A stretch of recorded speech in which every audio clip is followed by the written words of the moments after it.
রমজান সামনে, এবারের রমজানে টার্গেট নাও 30 দিনের রোজার মাধ্যমে দিল থেকে আল্লাহর কাছে এইভাবে 30টা দিন হাতে গুনে তুমি আল্লাহর সাথে ওয়াদাবদ্ধ হও যে আল্লাহ 30 দিন আমি রোজা রাখবো, এবং যৌন চাহিদা,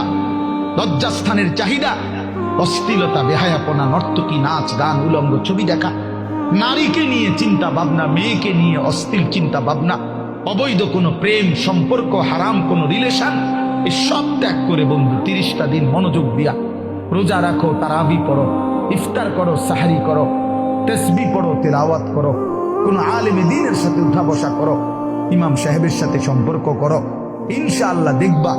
আল্লাহ চাহে তো 30 দিনের মাথায় আল্লাহ বলেন লাআল্লাকুম তাত্তাকুন, আমি আল্লাহ ওয়াদা দিলাম মোমেন তোকে মুত্তাকি বানিয়ে দেব।